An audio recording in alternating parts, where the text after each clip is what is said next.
Assalamualaikum warahmatullahi wabarakatuh. Perkenalkan, nama saya Nindi Widya. Di sini saya akan menjadi tentor dalam BIMTes dengan mata pelajaran berupa sains ya. Nanti mungkin yang dibahas adalah sekitar kimia dan juga biologi. Baiklah, untuk yang pertama,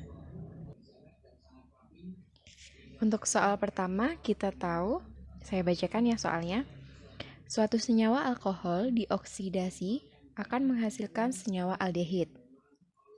Jika sebanyak 12 gram senyawa aldehid dilarutkan ke dalam 100 gram air, di mana Kf dari air atau tetapan beku dari air yakni 1,74 derajat Celcius per molal, maka titik beku larutan berubah menjadi minus 3,48 derajat Celcius. Nah, kita disuruh untuk menganalisis senyawa alkohol apakah tersebut. Nah, tahap pertama yang harus dilakukan adalah menulis semua data yang diketahui, seperti massa dari aldehid, massa dari air, tetapan beku dari air atau Kf, lalu suhu akhir, dan nanti referensi AR ya.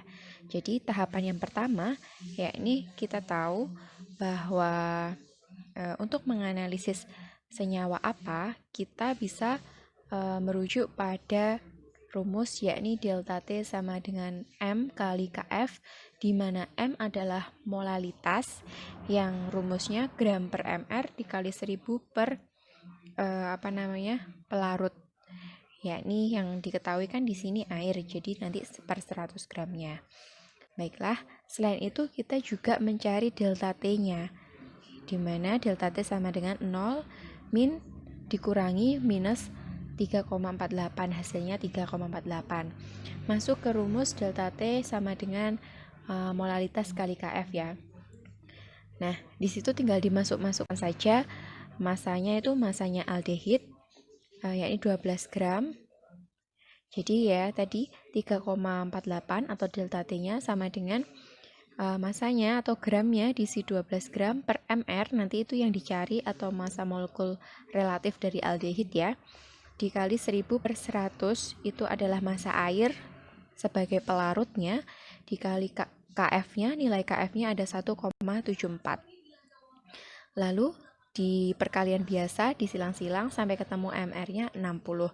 Berarti mr atau massa molekul relatif dari aldehid tersebut adalah 60.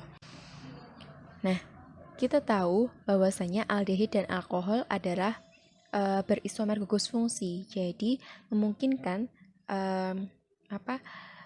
jumlah atom C nya itu antara keduanya itu sama, hanya berbeda gugus fungsinya saja. Jadi kita dapat menganggap mr60 dari aldehid itu merupakan juga merupakan alkohol. Nah, untuk mencari senyawa apa itu, maka kita menjumlahkan keseluruhan kemungkinan dari atom C, H, dan juga gugusnya yang jelas diketahui yakni gugus H dan O. Nanti sama dengan jumlah mr-nya itu yakni 60. Kemudian kita masukkan AR dari berapa kali C ditambah AR berapa kali H untuk gugus R-nya dari gugus OH, dari senyawa alkohol maksud saya, lalu dimasukkan ARH yakni 1 plus ARO yakni 16 sama dengan 60.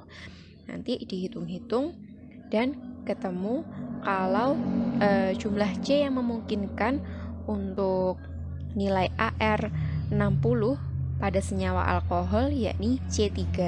Nah, kita tahu senyawa dengan C3 disebut sebagai propanol kalau golongan alkohol. Seluruh golongan alkohol akan berakhiran ol. Misalkan C1 yakni metanol, C2 yakni etanol, C3 yakni propanol. Nanti tergantung berapa mr-nya, begitu ya. Maka senyawa alkohol dengan 3 atom C disebut propanol. Jawaban yang benar adalah B, yakni 1-propanol. Dia merupakan alkohol primer. Nah, kuncinya di sini kita tahu kalau oksidasi atau reaksi dengan oksigen, reaksi alkohol primer dengan oksigen atau oksidasi alkohol primer akan menghasilkan aldehid atau senyawa aldehid dengan konsumsi HORHO. Nah, sedangkan oksidasi alkohol sekunder atau alkohol di mana OH terikat pada C yang mengikat dua atom C lainnya itu menghasilkan keton atau RO seperti itu. Jadi yang memungkinkan jawaban yang tepat adalah jawaban B, yakni 1-propanol.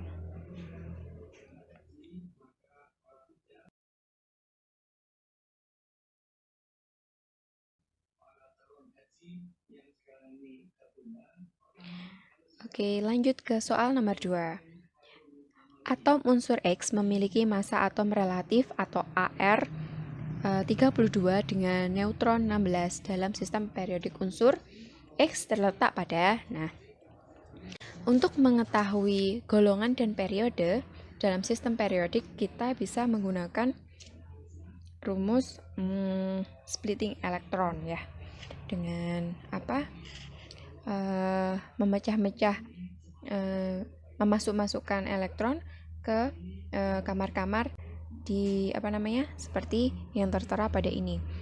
Kita masukkan ke golongan 1s, 2s dan juga seterusnya sampai mencukupi. Nah, sebelum itu tadi kan yang diketahui adalah AR atau massa unsur relatif, yakni 32 dan juga jumlah neutron yakni 16. Nah, kita tidak bisa langsung menggunakan angka tersebut, namun kita harus mencari jumlah protonnya, yakni di mana jumlah proton itu dapat dicari dari nomor massa yang diketahui. Tadi kan nomor massa yang diketahui sejumlah 32. Nah, nomor massa itu kan rumusnya jumlah proton plus neutron. Jadi untuk mengetahui jumlah proton berarti kita tinggal mengurangkan nomor massa dikurangi jumlah neutron. Hasilnya yakni 16. Nah, 16 itu merupakan nomor atom dari X. Baru kita lakukan splitting. Nah, ternyata setelah di splitting dia kulit terakhir berada pada 3P4. Artinya di situ untuk clue-nya yakni pada kulit terakhir di kulit ketiga itu kan ada 3S2 dan 3P4. Nah, S2 yang saya lingkari merah itu berarti menunjukkan golongannya. Pokoknya kalau kulit terluar dari suatu unsur itu nanti menyimbolkan elektron valensi. Elektron valensi ini merupakan elektron yang berada pada kulit terluar. Nah, itu juga menunjukkan golongannya, yakni berarti golongan 6A. Sedangkan jumlah kulit atau banyaknya kulit ini kan ada 1, 2, dan 3. Nah, 3 ini menunjukkan periode, artinya dia berada pada periode 3, golongan 6A atau golongan grup oksigen. Jawabannya ya A. Atau misalkan pakai cara yang lebih mudah, yakni pakai splitting elektron seperti yang ada di sebelah kanannya dengan menuliskan angka 2, 8 dan sisanya yakni 6 kalau jumlahnya 16. Tapi rumus secara umumnya yakni 2, 8, 18 dan seterusnya. 18 lagi sampai nomor atomnya cukup. Nah, nanti itu sejumlah kulit yang dibutuhkan seperti itu. Baiklah, lanjut ke soal berikutnya, yakni nomor 3. Jadi jawabannya A ya. Nomor 3, maaf. Senyawa 3-pentanol direaksikan dengan asam sulfat pekat pada suhu tinggi akan menghasilkan. Nah, 3-pentanol berarti golongan alkohol. Alkohol yang direaksikan dengan asam sulfat pekat ini berarti reaksi dehidrasi alkohol, di mana clue-nya adalah jika alkohol direaksikan dengan asam sulfat pada suhu yang tinggi, Nah, ini ada dua patokan suhu. Jika dia dipanaskan hingga suhu 130 derajat Celcius, hasil akhirnya akan menjadi ether. Nah, jika dipanaskan sampai suhu 180 derajat Celcius, maka akan menjadi alkena. Nah, kita lihat dari kunci jawabannya. Ternyata kalau ether tidak ada ya. Jadi jawabannya adalah gugus alkena, yakni A, 3 pentena. Nomor 4 selanjutnya, yakni pencampuran dua asam, yakni asam kuat atau asam klorida dan juga asam lemah H2CO3, lalu terjadi pengenceran. Jadi soalnya sebanyak 30 ml larutan asam klorida atau HCl dengan konsentrasi 0,1 molar dicampur dengan 20 ml larutan H2CO3 atau asam karbonat dengan konsentrasi 0,2 molar. Jika volume campuran dijadikan 100 ml, artinya dilakukan pengenceran hingga 100 ml, maka pH larutan yang terbentuk atau pH campuran yang terbentuk yaitu, jadi caranya adalah kita harus mengetahui konsentrasi H+ dari masing-masing. Nah, jika yang dicari adalah konsentrasi H+ dari asam kuat, maka dia akan terionisasi sempurna. Tinggal konsentrasi yang diketahui dikali valensinya. Valensi merupakan banyaknya H+ yang berada pada suatu persenyawaan tersebut. Misalkan di sini adalah HCl atau asam klorida. Berarti jumlahnya cuma 1. Kalau misalkan H2SO4 atau asam sulfat, berarti ada 2H. Artinya valensinya 2. Nah, karena ini pakai HCl, jadi valensinya 1. Jadi cukup mengkalikan 1 dikali 0,1 atau konsentrasinya. Sama dengan 0,1. Nah, selanjutnya untuk asam lemah, karena asam lemah tidak bisa terionisasi sempurna, maka dia selalu memiliki tetapan asam atau Ka. Nah, tetapan asam pada asam karbonat di sini nilainya 4,3 kali 10 pangkat min 7. Nah, rumusnya untuk mencari nilai H+ atau konsentrasi asam dari H2CO3 yakni akar dari Ka kali molaritas atau konsentrasinya. Nanti ditemukan 2,9 kali 10 pangkat min 4. Nah, setelah itu kita cari nilai H+ campuran. Caranya mol dari HCl ditambah mol dari H2CO3 dibagi volume total. Nanti ketemu nilainya 0,06 molar ya berarti. Lalu dilakukan pengenceran terlebih dahulu hingga 100 mililiter dengan rumus pengenceran M1 kali V1 M sama dengan M2 kali V2, di mana M1 kali V1 yakni konsentrasi dan juga volume yang diketahui, sedangkan M2 itu adalah konsentrasi yang dicari setelah dilakukan pengenceran dan volume kedua yakni 100 ml. Nanti didapatkan konsentrasi H+ dari campuran setelah pengenceran itu adalah 3 kali 10 pangkat min 2 atau 0,03. Setelah itu untuk mencari pH tinggal memasukkan ke rumus min log konsentrasi H+ sama dengan min log 3 kali 10 pangkat min 2 atau nilainya 2 min log 3.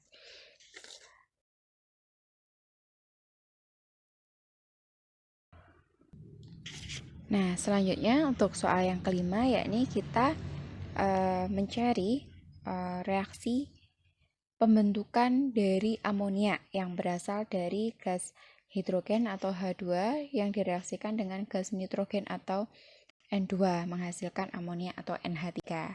Nah, yang pertama yang dilakukan adalah menulis reaksinya seperti itu, lalu menyetarakan koefisiennya, di mana di situ ada 2N atau N2.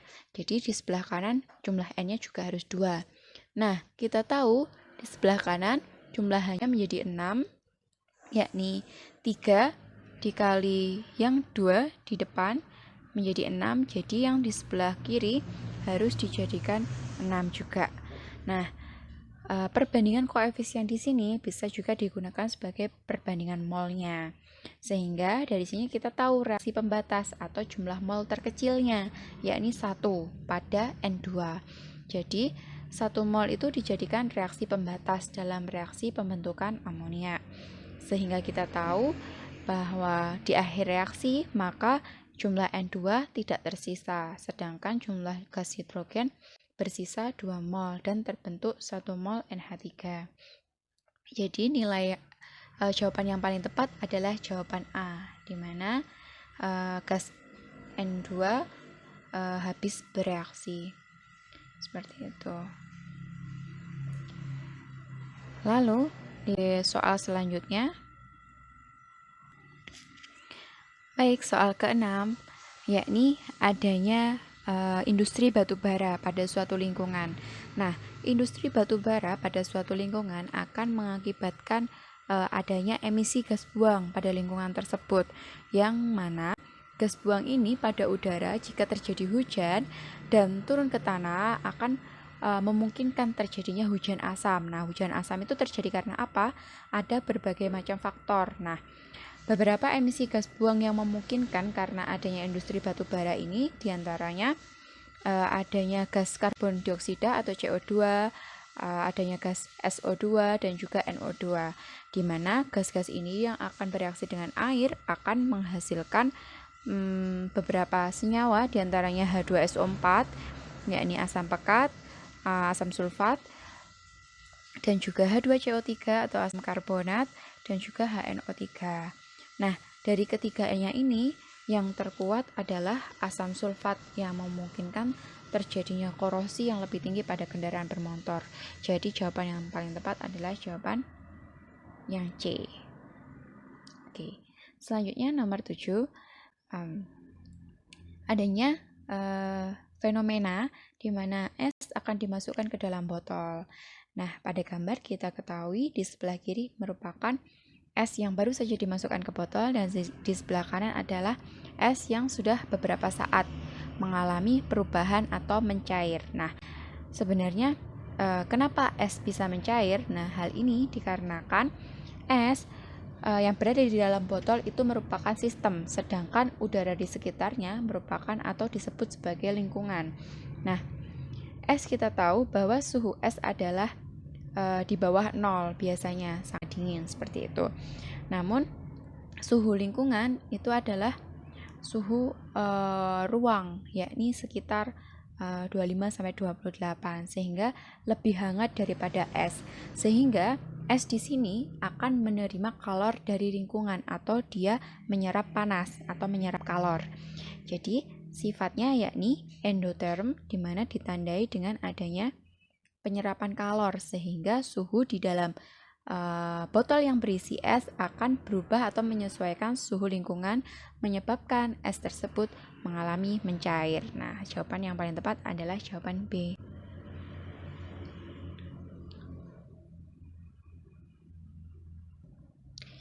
Baiklah, untuk soal yang ke-8, yakni tentang kecepatan reaksi. Nah, dari data kita dapat lihat terdapat perbedaan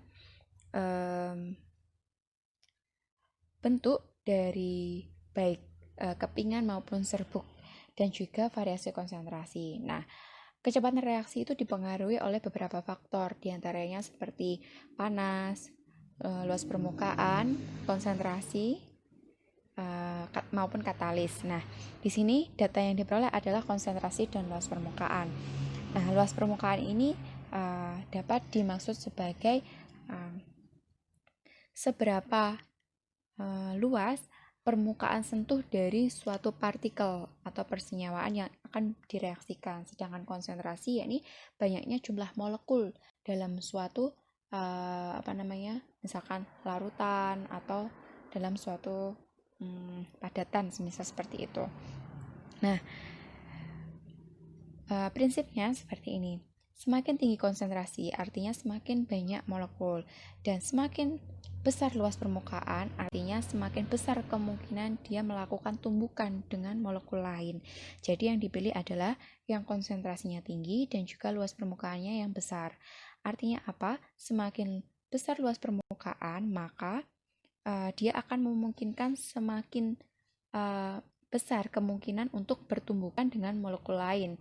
Jadi ketika luas permukaan besar dan konsentrasi yang tinggi, maka reaksi yang terjadi juga semakin banyak peluangnya. Jadi semakin cepat terbentuknya produk. Maka jawaban yang paling tepat yakni yang D.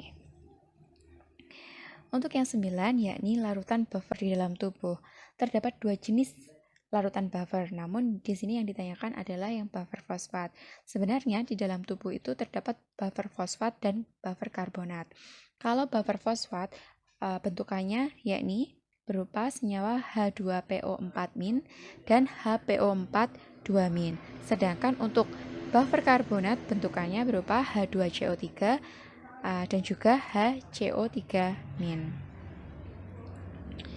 Oke, untuk soal ke-10 yakni persoalan lingkungan mengenai tanah gambut. Nah, kita ketahui bahwa tanah gambut merupakan tanah yang dengan kondisi yang relatif asam dengan pH sekitar 2,7 sampai 5. Nah, sehingga untuk menetralkan atau menjadikan dia lebih cocok untuk ditanami, maka kita harus memberikan suatu persenyawaan yang bisa menetralkan tanah tersebut. Nah, karena sifat tanah gambut berupa asam, maka perlu dinetralkan dengan menggunakan basa. Nah, dari jawaban A, B, dan juga C, D, yang senyawa yang bersifat asam yakni kalsium karbonat atau CaCO3. Jawaban yang paling tepat adalah jawaban C, yakni untuk menetralkan tanah. Kenapa D dianggap salah? Karena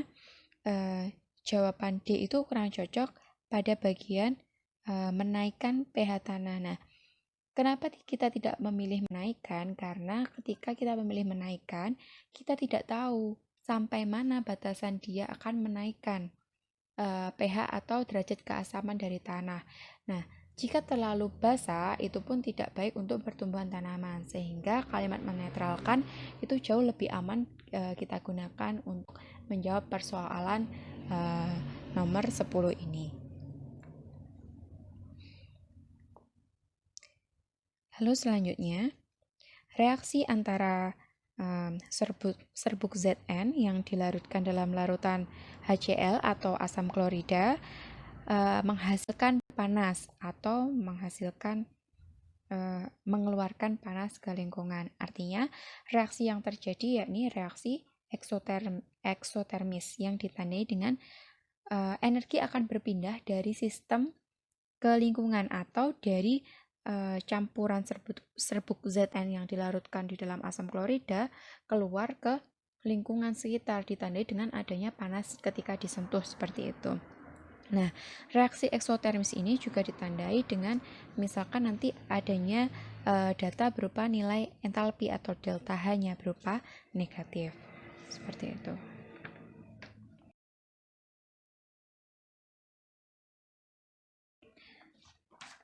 Untuk soal selanjutnya, yakni tentang enzim dalam rekayasa genetika. Nah, dalam rekayasa genetika terdapat 2 enzim yang berperan, yakni endonuklease restriksi dan juga enzim ligase, di mana keduanya saling bantu-membantu dalam proses pembentukan DNA baru atau rekayasa genetika ini. Nah, rekayasa genetika ini biasanya digunakan untuk mengoptimalkan atau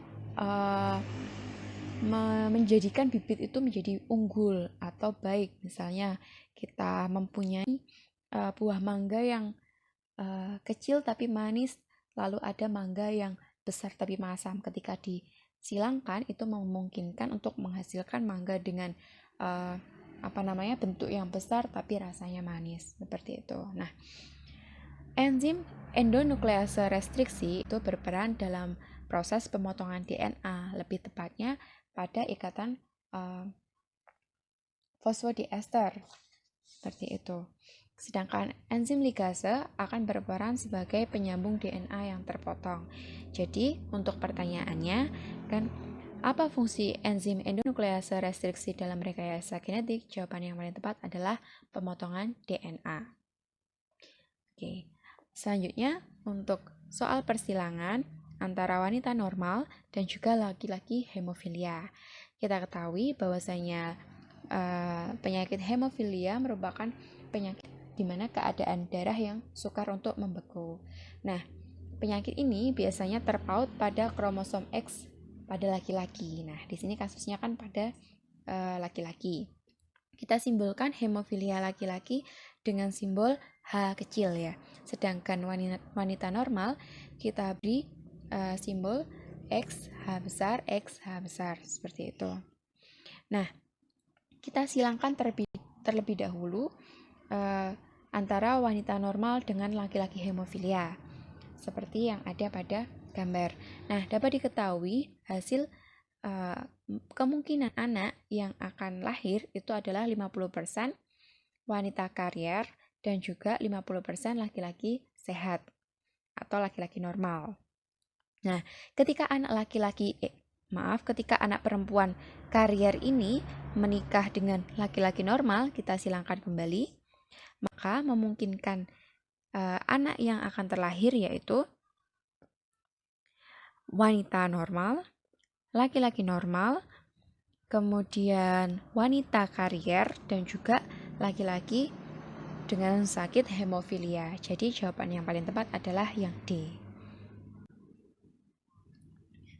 Untuk soal selanjutnya, yakni tentang hormon yang berperan dalam pengaturan kadar gula di dalam tubuh. Nah, ketika kita makan pasti gula akan masuk ke dalam tubuh. Nah, gula di sini disebutnya sebagai karbohidrat. Jadi semua makanan yang mengandung karbohidrat berarti mengandung gula.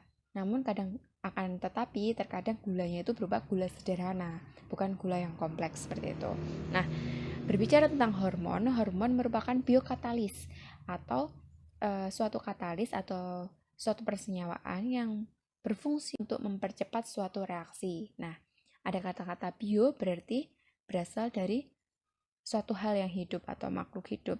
Jadi dia bisa hormon di dalam tubuh berarti suatu katalis atau pemercepat reaksi di dalam tubuh makhluk hidup atau manusia. Nah, hormon yang berfungsi untuk pengaturan kadar gula di dalam tubuh ada dua, yakni insulin dan juga glukagon. Kita bahas yang pertama adalah insulin. Nah, insulin berperan dalam merubah glukosa menjadi glikogen. Apabila kadar gula di dalam aliran darah dirasa tinggi, maka hormon insulin ini akan berperan dalam merubah glukosa di dalam aliran darah menjadi glikogen yang disimpan di dalam otot, di mana glikogen ini itu adalah persenyawaan yang lebih aman daripada glukosa jika berada pada aliran darah manusia. Nah, yang kedua yakni adanya enzim glukagon yang berfungsi untuk merubah glikogen atau gula otot yang tadi disimpan berubah menjadi glukosa. Misalkan, kapan keadaan ini terjadi atau kapan hormon glukagon digunakan, yakni biasanya ketika misalkan kita berpuasa. Nah, ketika kita berpuasa, otomatis tidak ada asupan makanan yang masuk sehingga dirasa kadar gula di dalam aliran darah memungkinkan untuk rendah, sehingga gula yang ada di dalam otot itu akan dirubah menjadi glukosa kembali, di mana glukosa tersebut akan masuk dalam siklus metabolisme dalam tubuh manusia dan digunakan untuk membentuk energi, sehingga ketika kita berpuasa kita tetap mendapatkan energi yang cukup untuk beraktivitas. Baiklah, sekian pembahasan soal-soal kali ini. Wassalamualaikum warahmatullahi wabarakatuh.